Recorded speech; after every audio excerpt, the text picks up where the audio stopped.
Shalom and a merry, marvelous traveling salutation to you all. I'm Captain Handy Markey, and this is Captain at Dandy Sandy. And a merry, marvelous good morning to you all. All right, Dandy Sandy and I travel all over the universe in our spaceship called, wait for it, that's right, you guessed it, the Handy Dandy Spaceship. We're so glad you've decided to join us on our journey vlog. Nice video you made of our spaceship. Not real sure where you were when you took this so-called video, but anyway, I'm reading that it says the Dandy Handy, not the Handy Dandy. Now I know why your husband wanted to paint the sign on the side of the ship. Anyway, won't you all take a look with us out our spaceship window and see where we're heading today? What is that I hear? Is that someone throwing bombs at us? Oh my! That's not nice at all! Wait! Okay, it's only fireworks! I like fireworks, don't you, Dandy Sandy? Yes? Fireworks in space? Look, there's the planet we're gonna visit today. Can you say planet Earth? Wait, what's wrong with planet Earth? It looks as though it's spinning out of control. Maybe those really are bombs.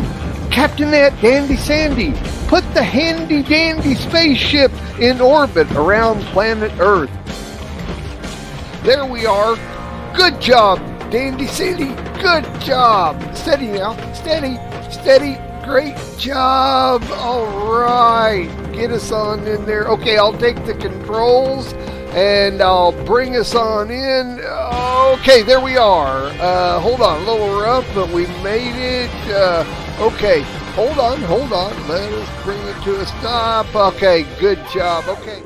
Well, you are beautiful, my sweet, sweet song. You are beautiful, my sweet, sweet song. You are beautiful, my sweet, sweet song. And I will sing again.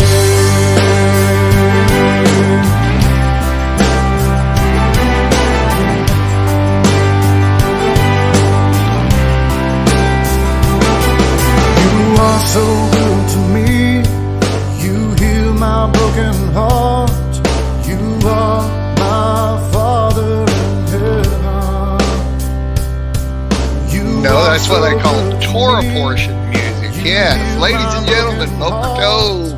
This is Mark David Smith, and I'll be your captain this morning. My co-pilots today are Mrs. Sandi Craig and the anything but flunky, lackey, or slackhead, the Queen Mother, Susie Q-Tip. We have no flight crew today because I fired them all. So I proclaim this as Free-for-All Thursday. And since we have an overabundance of supplies, since we ambushed and raided the pirate vessel Starship Enterprise, you may help yourselves to anything you can find in the food and drink cabinets. On behalf of Lamb Airlines and the entire non-crew, welcome aboard Flight 777, non-stop service from planet Chinese Wilson, the 9,365th dust from the sun. Then continuing on to planet Big Blue Marble, also known as Earth, the third globe from the sun. Our flight time will be approximately 1 hour and 30 minutes. We will be flying at an altitude of empty space at a ground speed of Agile. Make sure your Downing Street guard chair backs and dining room tables are in their full upright position and that your ribbon belt is correctly fastened. Make sure your computer and or your portable electronic devices are on. Your speakers are up to full blow.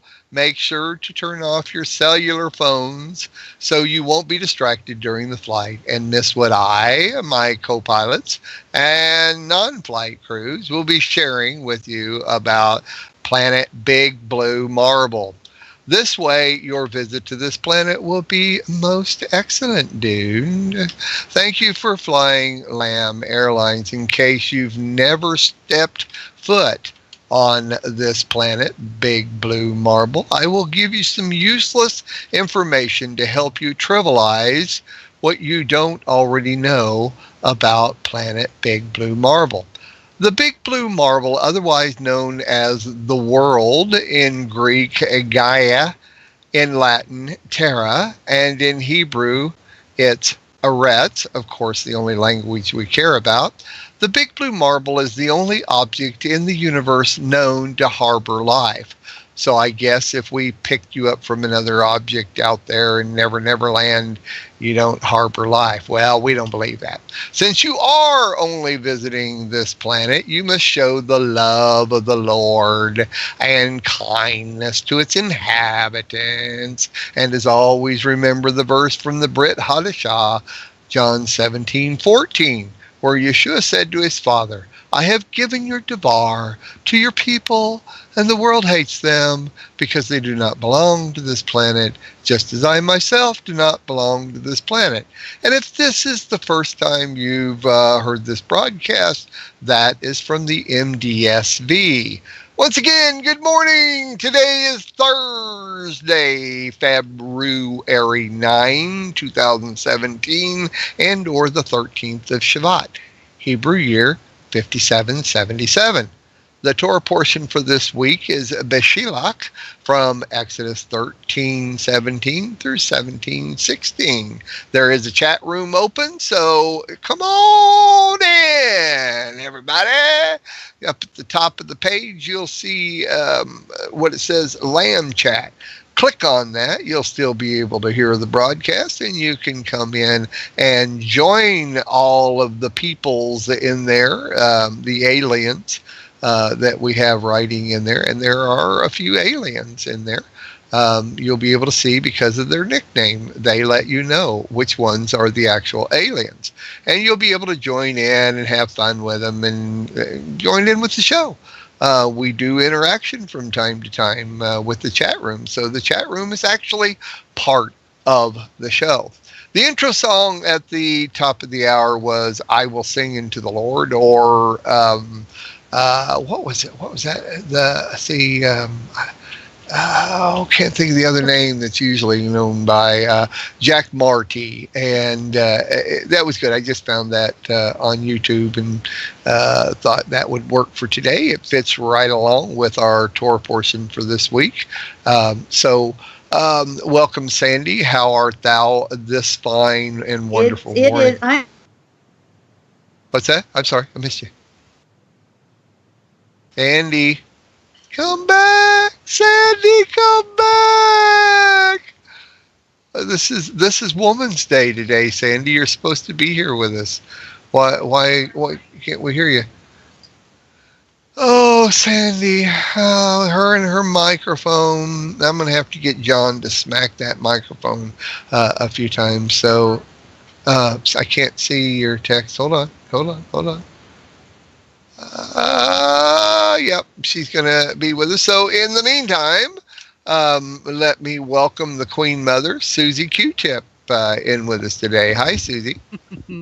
How are you, Mark? I was thinking about coming on and going, hello, everyone, but... Well, that's perfectly fine. I would rather you speak in your normal accent anyway. And not to adopt the American accent, but just to go ahead with my normal accent. Yeah. Your Queen Mother accent, which is your normal of birth accent is. Oh, well, in that case then, Mr. Mark, I will go right ahead, and I will just use what is natural for me. But did you hear Sandy there in the background? Yes, I can hear Sandy in the background. Sandy, how are you today? Well, I was saying I'm great. And the other name for that song is Horse and Rider. That's it. Horse and Rider. That's right. Yes, we break it out this tour portion every year. We dust it off, take it out from the catacombs of our plethora of music, and do it. Yeah. Yeah, there's a lot of congregations that still use it on a regular basis, and I mean, I can remember it, many years ago, back in the old days, But it's still played quite a little bit. Horse and the Rider, that's right. And so you can find different versions of that on YouTube, on the internet, and I like that one the best, so I decided to throw that one in there. And when we're done with the show, when we finally land today, you'll be able to hear the whole version as our outro, as we usually do. With the intros to our show, is that you hear a little snippet of it when we do our intro, and then the outro is the whole song. Not always, but usually. So, Queen Mother, it is very nice to have you join us today. Susie constantly complains about the fact that we have too many men on this show. And so it's like, okay, I'm not going to get anybody else on the day we don't have any other co-host, and we'll get another woman in here, so she'll stop complaining. Anything to help out with Sandi. I would gladly do this anytime with you, Sandi. Yeah. Well, thank you, Queen Mother Susie Q. Wow. Sandi, now come on, you need to defend yourself. You don't complain every day. I was about to say I didn't think I ever complained, but I did make a comment once. So. Yeah, no, I mean it's noticeable. Everybody needs to know. I would not ever want anybody else indifferent than Sandi as my co-host. I really like it. I'm really glad when she decided to come on and help me out and do this, and so I really appreciate that. And she brings a balance to me and my show, and I really appreciate that. But it is noticeable to me, and I don't do it on purpose ever, to have there's more men in the ministry. There's more men out there that are willing to come and be a part of this. So next week we have on our Sunday show, we have Stephen and Francilia McDonald. So there you get a lady to join us there. And Chris Matthews will be back. But then on Wednesday, Dave and I will be outnumbered because Valerie Moody and Sherry Ferguson, two wonderful ladies, will be on the show and joining us, talking about a new conference that Valerie is working on. And so we'll be outnumbered next Wednesday. So I'm trying, Sandi. I'm trying. I think that's good. But, when you said that there are more men in ministry, it's hard because women are treated differently. I pastor a church with my husband, and he does the services and I do the services and things like that. And you're just viewed differently as a woman, unfortunately. And we can go off on a whole tangent there, sure. But it's harder because when a woman speaks truth, many times she's said that there are other things said of her. And because people don't have the understanding, we're still following the tradition of the Catholic Church and other things. And I have a whole series of messages on this, but we're following the tradition that women should be silent, which is a misnomer. It's not. Well, it's completely misconstrued, and the word is taken out of anyway. There's a whole bunch of stuff. It's an alternative truth, basically. It is, and there's a whole, and you find out what all of that means when you dig into the original language. You'd be shocked what it means, and that's why I've preached weeks on this topic. So, But it is hard as a woman to be out there and be the leader of a ministry, the pastor, the evangelist, whatever your title may be, because you are you're constantly being judged in a different way. And in fact, when we have women come to our conference, you'll see less come because there's a woman coming, and that's wrong. But really? I guess I'm not surprised, but I just, of course, I guess as a man, I don't think of it that way. What's that? Just say that's rude. Well, it's rude. My wife says to say that's rude, and yes, I agree, it's rude. But personally, my brain just doesn't go there. I mean, we had Jonathan Dade on the other day, who's a black guy. He's our new news correspondent, and one of our new news correspondent. And honestly, I mean, we talked about this. It's funny. I just, especially on when you're on the internet like this and you're not face to face with people, I don't ever even think about it. Obviously, when you're face to face with someone of a different race, different color, that type of thing, it's noticeable. But it's amazing to me how that just kind of flies out the door once your eyes no longer are focused on that one thing. And it's the same thing with women. I can stand and talk to a group of women or a mixed company of men and women, and I don't think of it. I literally don't. I guess I have to almost make myself go there, otherwise. Yeah. Well, John's been very good. He's always been that, he met me when I was preaching and teaching in a massive ministry here in Amarillo, and he's always been on that. We have a whole congregation, though, the leader of the congregation doesn't want to come into life of worship, and it's a Hebrew roots congregation because I preach and teach and I lead worship. Yeah.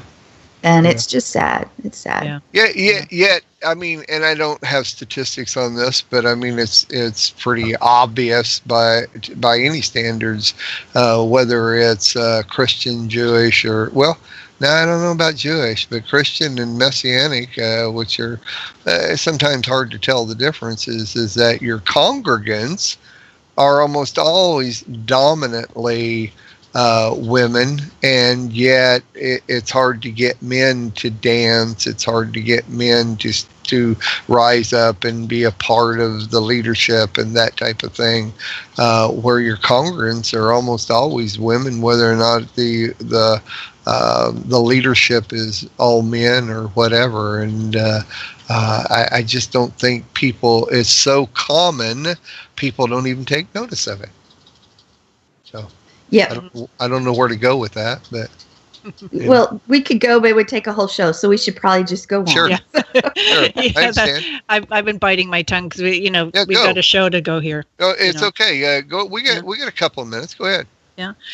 Well, when you really think about it, this is something my mom and I have been doing a long going study in regards to the power of a woman, and how it has been blocked out and subdued, beginning with the so-called accusation that Eve is the one that brought sin into the world. And when you look at the scripture, it does not say Eve, through Eve, sin entered into the world. It says through Adam, sin entered into the world.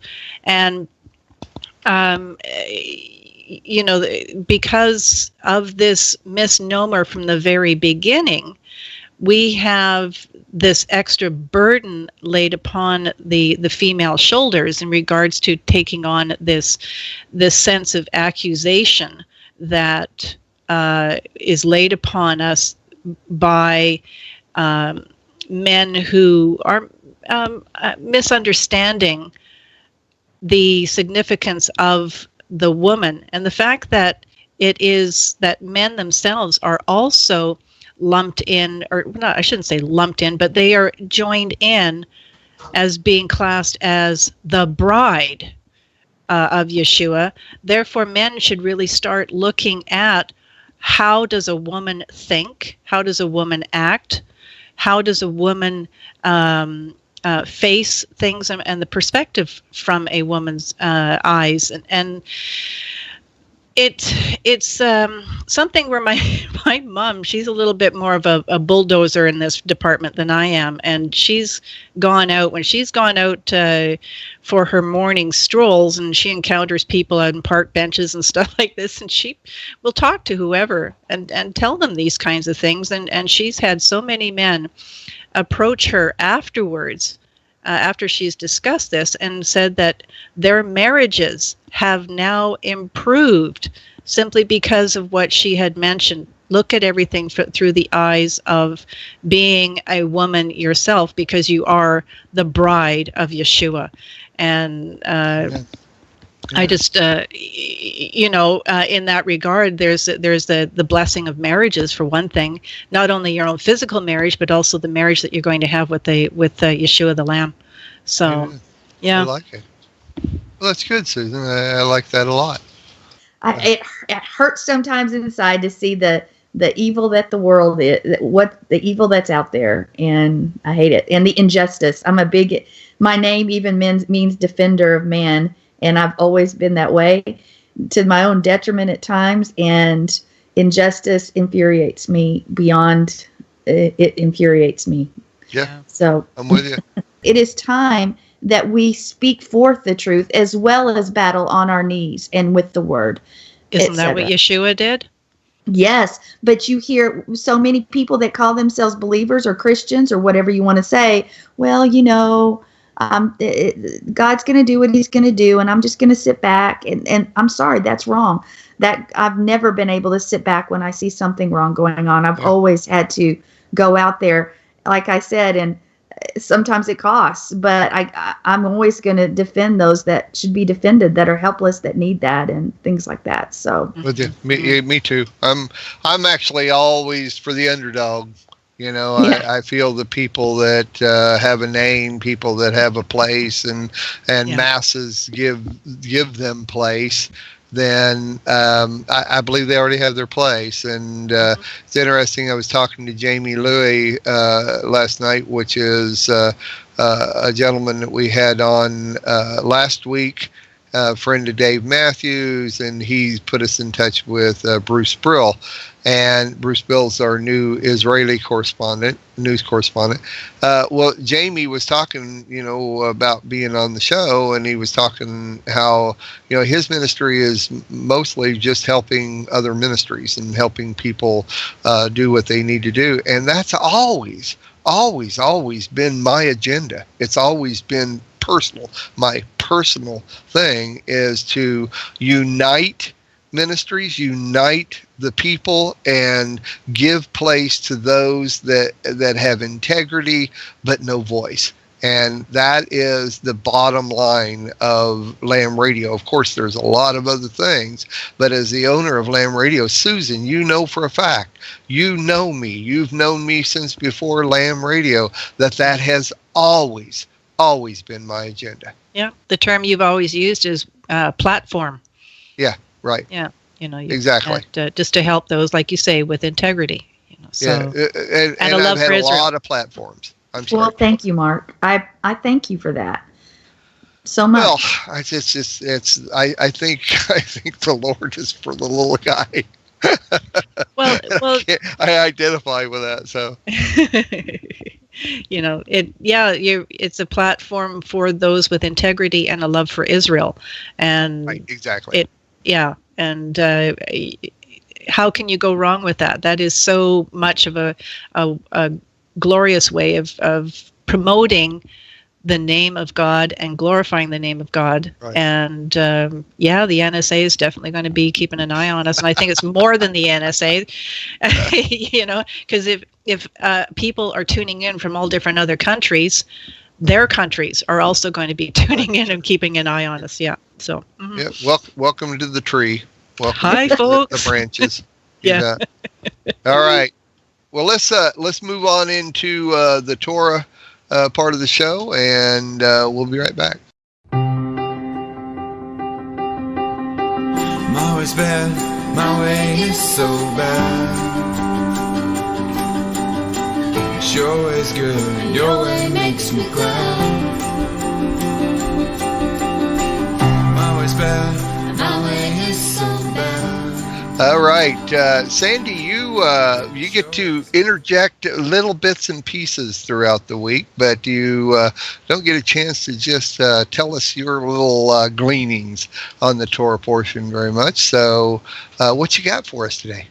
Well, I really, there's so much in this Torah portion, but I wanted to focus on Exodus 16. Let's look at verse 23, and it said, and if you go to the Hebrew, more of the Hebrew text directly, it said, and he said unto them, this which Yahweh hath said tomorrow, the rest of the holy Sabbath unto Yahweh bake, bake which ye will bake, and seeth that ye will seeth, and that which remaineth over lay up. And I want us to focus on the word Sabbath. There's two words there, which are, you hear rest, but you hear Sabbath. And so many don't understand that the feast days, the Moedim, and that includes Sabbath, was set forth at the beginning of creation, which is where our Moedim, where Shabbat, even at everything was set forth in seed form on the first week. We will see hints and pictures of that. And so when you look here, and this was what's so amazing, you see the word Sabbath, because the Sabbath, the Sabbath has been set forth, Shabbat has been set forth since the beginning. And it is for rest, but we've got to remember, anytime we see that word, it's also important that, yes, we think of the seventh day, but it really goes back to the fourth, because chiastically, the 4 and 7 are the same, can be the same. And the fourth day we see is when the Moedim were set forth, but it was to govern. The Sabbath is to govern who we are and how our lives be. It's to set us apart, because also the fourth day you see that separation. And anytime you see those words, you need to think again. We are to be a separate people. That Sabbath, resting on the seventh day, is what sets us apart. Just as light was to separate the day from night on the fourth day, and the signs for seasons, for days and years, were set forth on the fourth day, and the government and authority was set forth on the fourth day. That principle of separation comes from that time, and that is what our Sabbath, that is what Shabbat does for us. And just if you think that the Ten Commandments was the first time that Sabbath was set apart, the seventh day was set apart, we are so mistaken. Yeah. And I know that in general, a lot of our listeners understand that, but to understand that everything goes back to that first week of creation, and as it was done in seed form. And that's something we've got to remember too, is that on the seventh day, the day of rest, that was set forth even from the fourth day, because of the government and authority, but made into being as Yahovah rested on the seventh day, that there's something else that occurs, is that we still have that 1-2-1 principle, which means that we may start as one, and we're separated into two, but we're not. It's not good again till we're one again. Just as Ephraim and Judah, two sticks becoming one. The people, a man and a wife, we were one, as Adam and Hava were as one in the garden, and then they became two, and it wasn't good again till they become one. We as a people are not good again. I mean, when you first see the word holy is when we come together as one. And when does that happen in general? It can happen all the time, but it's supposed to happen on the seventh day, the day of rest, the day that's about him, that 1-2-1 principle where comes forth again, and our gathering, when we are in a had, becomes holy. And so when you see that word, the minute you see that word Sabbath in this week's Torah portion, it should always take us immediately back to creation, to government, to separation, to the Moedim, to to who we are as a people, to understanding leadership and authority. And I'll let you guys take it from there, but because there's a lot more I could say. But the principle is, it's so amazing when you look and examine that first week of creation and see how everything comes forth from that. Amen. I don't know. I have never found, and I did. This is one of my favorite chapters in all of Torah, chapter 16 of Exodus, and I've used it in general for many different things that I've taught. Just going back to this, but I have never found, and I did research on this, that for an actual word in the Hebrew for the sixth day. There may be, but I never found it. There is a Greek word though for it, and it's periaskiv, I think is what it is. As a matter of fact, we even have a pot holder with that word on there. And what it is, it's a description of the preparation.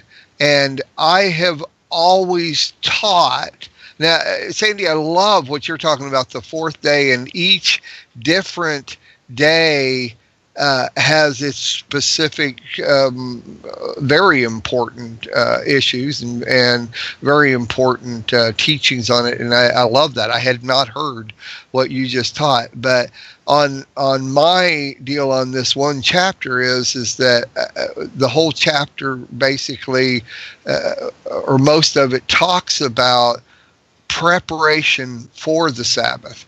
And to me, I have always taught that the sixth day, the day of preparation, is just as important as Sabbath. Now, don't get your swords out. Don't start screaming at your monitor, or don't scream at me here.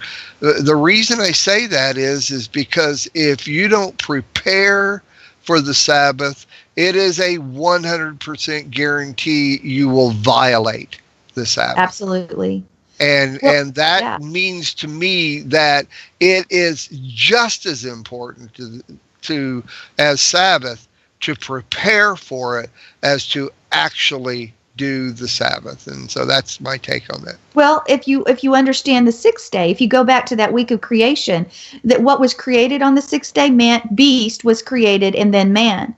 And what sets us apart as man and not acting as a beast, letting that firstborn, that the beast nature come out in us, is following Torah. And part of Torah is Sabbath, and it takes preparation. The man that was created in his image, Adam, there's preparation involved. There was work to be done for 6 days. And some days, maybe there are things that need to be done in all those 6 days to prepare you for the seventh. But on the sixth day, we are who we are. We become who we are. And if we have not prepared for the seventh day, then we are acting more as the beast, in our beast, as in the nefesh, than we are as a man. So, yeah, I agree. I love it. It's great. Susan, anything to add? Well, I look at this Torah portion each and every year, and the one thing that also strikes me that goes right in accord with what both of you have been saying is that this is a Torah portion that deals with life and death. Right. We have, at the beginning there, we have the pillar of cloud and fire, and how it acts as a barrier to save the lives of the Israelites from being slaughtered by the Egyptians. We have the crossing of the Red Sea, where they are delivered and into life. The Song of Moses is thanking God for that deliverance, but it is also recognizing the death of the Egyptians. We have the bitter water made sweet. And I'll tell you what the life issue is with that. It's all about Moses throwing in that. In many cases, a lot of the scriptures will say tree, and he threw that tree into the waters. That tree is symbolic of the tree of life, because it's that tree that made the waters sweet. So we have the tree of life. And it just keeps going on. We have, Mark's got a whole list here written down of items here. There's the bread from heaven, the manna. We have that coming down. We have the maintenance of life through the manna. We have the water from the rock. So we have the maintenance of life again through the water. And then, of course, Israel defeats Amalek in a very impressive battle, even though they're not necessarily a complete working, fully prepared army. Israel still defeats Amalek. So we have the continuance and the life of Israel along with the death of the soldiers of Amalek. So there is that life and death situation going on there. And doesn't that kind of play in with the 6th day into the 7th day that we have? The 6th day is a day to prepare for that continuance of life that we have with the 7th day, with the day of rest, the day that is the sign that we are the people of Israel, the descendants of Abraham, Isaac, and Jacob, and the God, the children of God. So I agree, and right along with what Sandy was saying, even about the 4th day, our commitment to this lifestyle is based upon the fact: are we going to prepare to make our lives a way that we are not violating what is against the Lord our God? Yeah. In other words, our whole life needs to be that in preparation, because daily, hourly, minutely, there are things that come against us to help us violate the laws of our God, which is what we're all about in the first place, is making sure that we please our God. And how do we please our God? By blessing him. How do we bless him? We follow what he has set forth for us to how to set forth how we live. And so that's, to me, is whether it's on the 4th day and the great things that Sandy said, or the 6th day, or any other day of the week. They are not Sabbaths. The other 6 days are not Sabbaths, but they are all preparation days. Yes. And they're preparation days for our life. They are preparation days for the life of the people that we love and come in contact with. That's the real key bottom line to it. So we live to be ambassadors of our God. Yeah. That's right. Yes. But we can't be if we're not prepared to be. Right. That's on. Just all there is to it. So, wow, great word. Sandy, I appreciate it big time. Yeah, thanks, Sandy. Thank you. All right, so let's play a game. What do you think? I know everybody's so excited. Oh no! It's the first thing Susan said when I invited her on the show. Do I get to play Torah or not Torah? No, that's not true. She didn't say that. No, I said it in my heart. So okay, so we have several in the chat room. And Sandy, are you ready to post the stuff in there? All I have to do is push send. Okay, well, so those of you that are not familiar with the game, we're going to play a game called Torah or Not Torah, and the word Torah is based on the first 5 books of the Bible. And so I'm going to read a statement and say Torah or not Torah.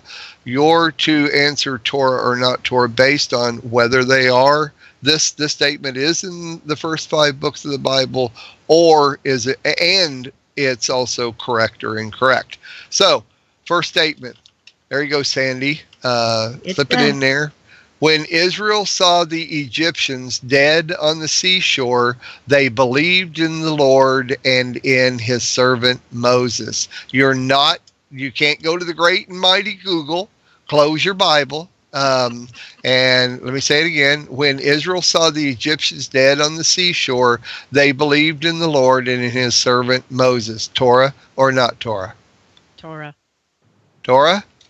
Torah, Torah, Torah? What do we got? I have no response. Okay. Well, we're Yeah. still a few seconds behind. So let me run. Let me run just a little bit of Music. background music here. So, oh yes, thinking music. I'm sorry, I forgot.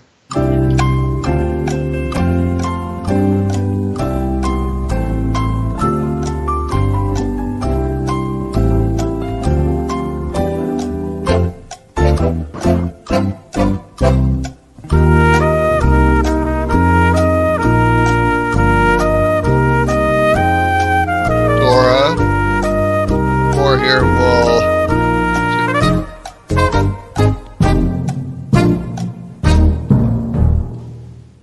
Okay, they're preparing. Okay, all right. It's Torah. Exodus 14:30 says, "Thus the Lord saved Israel that day from the hand of the Egyptians, and Israel saw the Egyptians dead on the seashore. Israel saw the great power that the Lord used against the Egyptians. So the people feared the Lord, and they believed in the Lord and in his servant Moses." Amen. All right, second one. After Moses wrote the Song of Moses, it became the most recorded Jewish song of all time and is still played in both Christian churches and Messianic congregations throughout the world. Torah or not Torah? After Moses wrote the Song of Moses, it became the most recorded Jewish song of all time and is still played in both Christian churches and Messianic congregations throughout the world. Torah or not Torah? We have the chat room ringing in yet and not LOL. Okay, Yeah. it's Susan. Not Torah. Joe the yes, Hebrew says not Torah. So. Okay.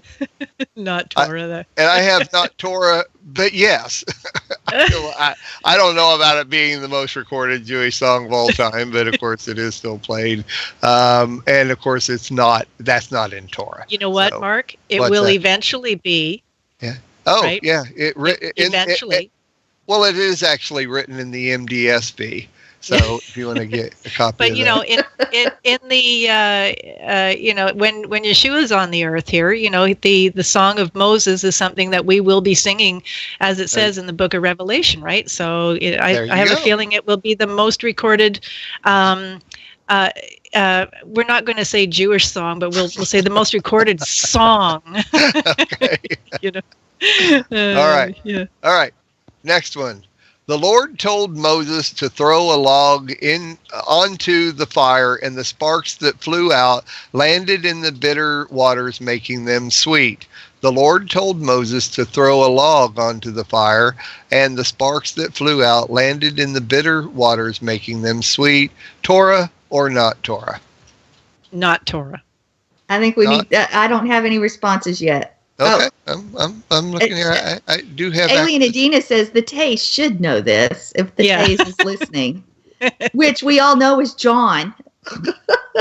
John Tays. Tays, yeah, he calls himself the Tays. Yeah, yes, the dude. All right, okay. We have not. Don says not. Okay. Tays says shocking. Yeah. Not Torah. Exodus 15:25, and Moses cried to the Lord, and the Lord showed him a log, and he threw it into the water, and the water became sweet. Yeah, there wasn't any fires around. It was, who knows? It wasn't Sabbath, though, because the Lord wouldn't tell Moses to throw a log on Sabbath. So we know that. All right. Last one.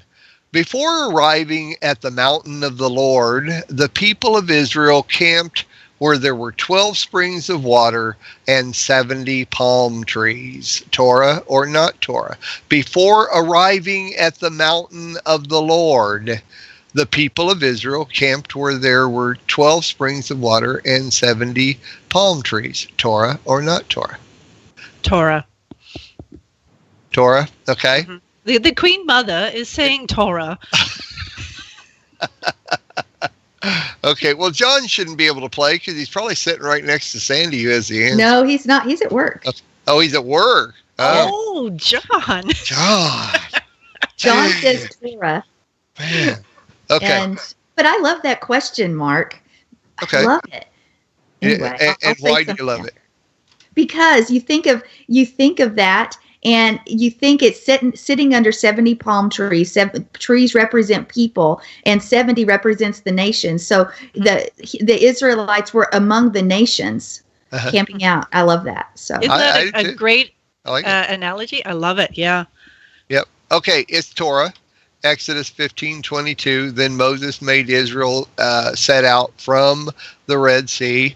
In 15:27, it says, then they came to Elim, where there were 12 springs of water and 70 palm trees, and they encamped there by the water. The little throw off I was trying to make, which was a true statement, yet you're not going to find it in Torah, is before arriving at the mountain of the Lord. So you kind of have to know the chronological order of where they were, what they were doing, and that type of thing. So, yes, this was before they arrived at the mountain of the Lord, but it's more of like after they left Egypt type thing. Anyway, all right. Well, great job, everybody. You did real good, and thanks for having fun with us. We love it when you play along and have fun with us. So, all right. Well, we need to kind of wind down here. We're almost to the top of the hour. And I'm going to back up. I need to put these in a little different order. But the Messianic news that we have going on, the NJAA Southwest Regional Conference, is Friday, February 24th. Through Sunday, February 26th at Irvine, California. Lev Shelo with Corey Bell will be the music guest. And if you have any questions about anything you hear, not only on this show or anything on Lamb Radio, please email us at messianic.lifestyles@gmail.com or click on the contact us link. We'll go straight to that email address. Corey Bell emailed me yesterday, and I emailed her back. We're kind of working on some things for her. Hopefully she'll be on Only Visiting This Planet here pretty soon, and maybe even the whole group, Lev Shelo. Would be great if we could get everybody on. So that's a good possibility in the near future. Queen Mother Susie Q-Tip, you got anything going on in your life? Are you traveling around teaching anywhere, or holding concerts or anything like that? Or are you going to be traveling in your protected pod, your motorcade, that type of thing? Any place where somebody could go find you and wave at you?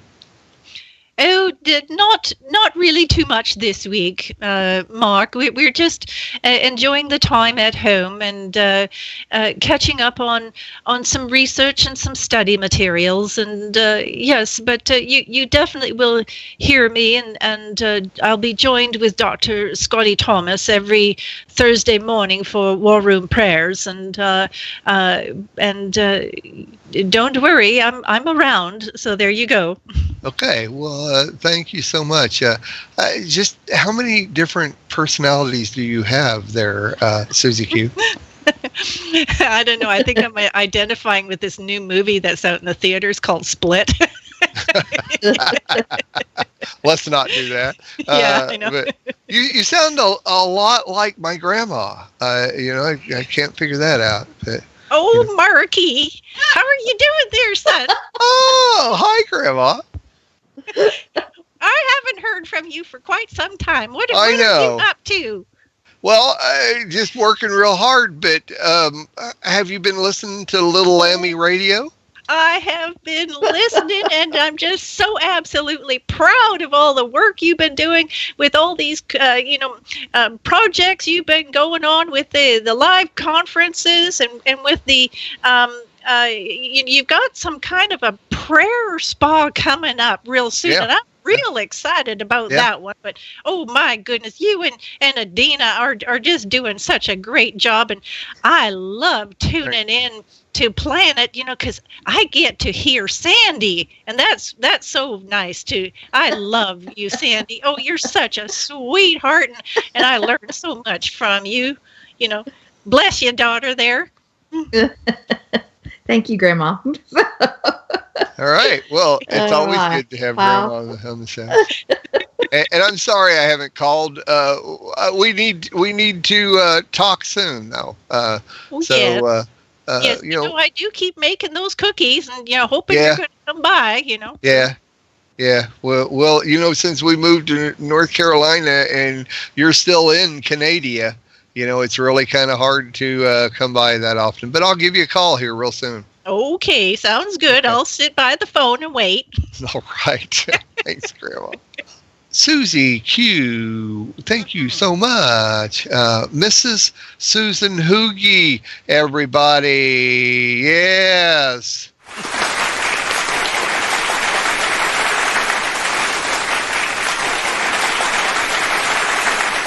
That's the best. I was clapping too. Was you?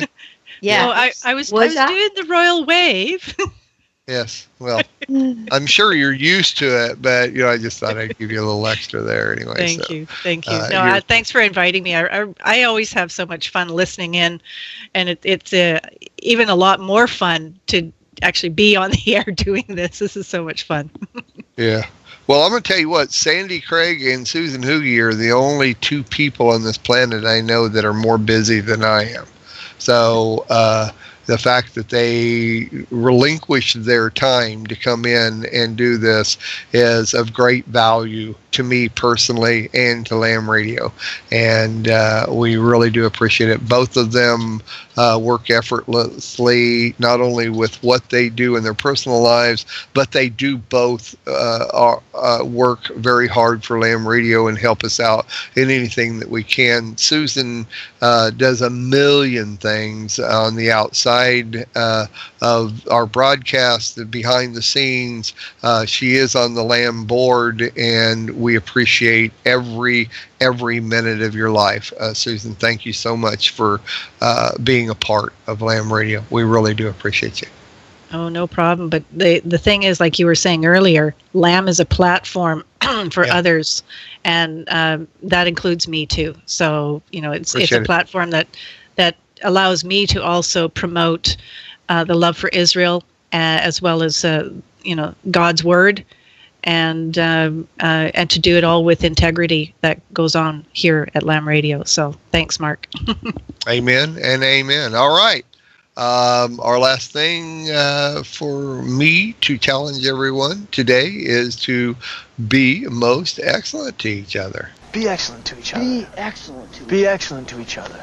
It's almost like amen. I think it means whatever you want it to mean, but mostly it's just like be excellent to each other. Just means, I think it just means to be excellent to each other, really.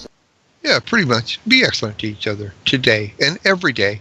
Okay, well, Sandi, you're lighting up like you're talking, but I'm not getting anything from you.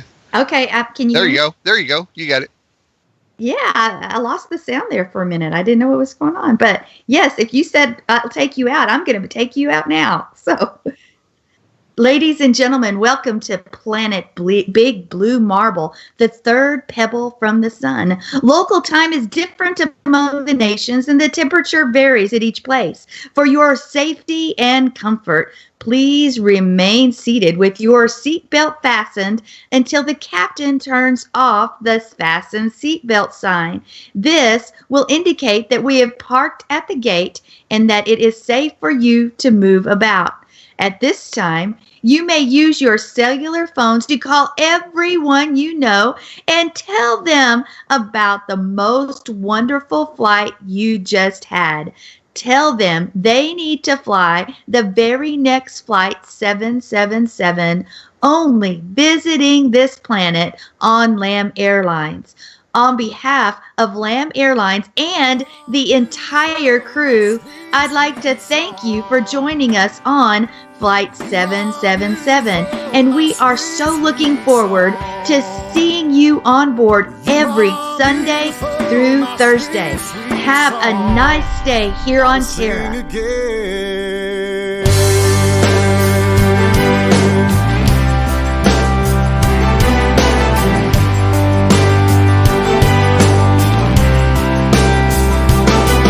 You are so good to me. You heal my broken heart. You are my Father in heaven. You are so good to me. You heal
Jesus who loves me. You poured out all your blood. You died upon the cross. You are my Jesus who loves me. Yeah. You are beautiful, my sweet, sweet song. You are beautiful, my sweet, sweet song. You are beautiful, my sweet, sweet song. And I will sing again. And I will sing again.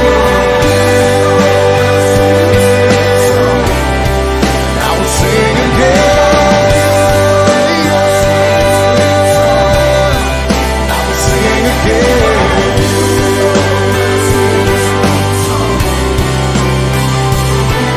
You are my Father in heaven.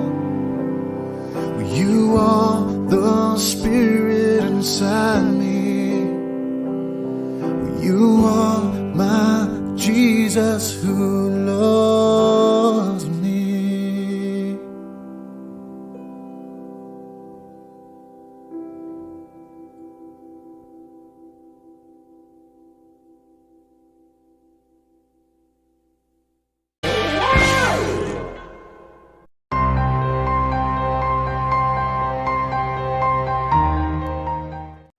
Give, and it shall be given unto you. Good measure, pressed down, shaken together, and running over shall men give unto your bosom. For with the same measure that you met withal, it shall be measured unto you again. Luke chapter 6, verse 38. Lamb Radio is making sure the integrity of this station meets all regulations required by law. If Lamb has been a blessing to you in any way, and you believe the Lord is leading you to help us financially meet these requirements, please donate using the financial support button on MessianicLambRadio.com. May the Lord richly bless you in all of your endeavors.